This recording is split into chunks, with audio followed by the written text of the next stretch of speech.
They say the heart wants what it wants. But what happens when your heart is tied to one man, and your body is walking down the aisle to another?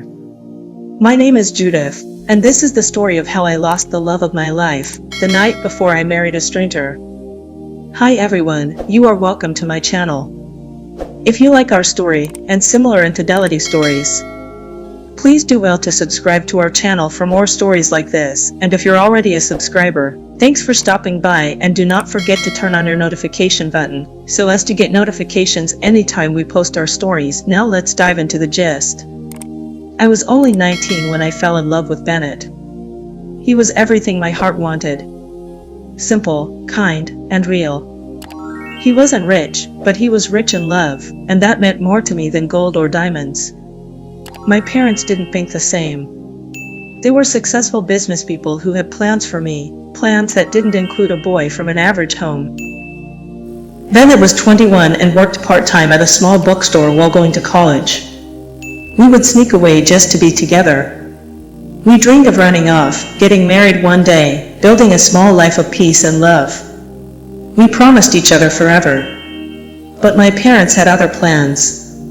One evening, they called me into the living room and introduced me to Anthony. He was handsome, rich, and came from a family my parents had known for years. "He's your future," they said. I cried. I begged. I shouted. But nothing worked. They forced the engagement. The more I said no, the more they pushed harder. On the night of my engagement party, I stood with Anthony for the photos. But I couldn't smile. Deep inside, my soul was with someone else, Bennett. And I knew, somehow, I was about to lose him forever. The night before the wedding, I couldn't take it anymore. My heart was screaming. I snuck out of the house in a hoodie and flats and ran to Bennett's small apartment. He opened the door, and when our eyes met, we didn't say a word. We just fell into each other's arms. We cried for a long time. Silent tears, heavy breaths. Then he kissed me, soft, slow, and full of pain. That kiss turned into touching, and touching into undressing. That night, we made love like we never had before. It wasn't wild or rough. It was slow, deep, passionate.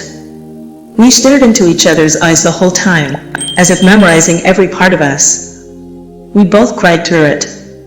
He held me so tight like he never wanted to let go, and I held on like he was all I had left. When we finished, I was so tired and emotionally drained that I fell asleep in his arms. I didn't want the night to end. But the sun didn't wait. I woke up to panic. Calls. Messages. The wedding was that morning. I had to go. I left without saying a word. I couldn't even look back. My heart broke in pieces.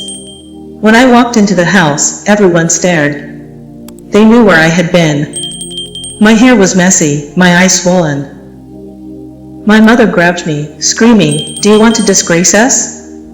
I didn't answer. The wedding went on. High-class guests. Flowers from Paris. A dress worth thousands. But I felt nothing. I stood beside Anthony at St. Paul's Church in California, pretending. As the pastor spoke, I was somewhere else. I was with Bennett. I was hearing his voice, feeling his lips, the soreness under my dress reminding me of what we shared just hours before. And though I was standing in front of a crowd, I felt completely alone. I couldn't smile. My hand shook.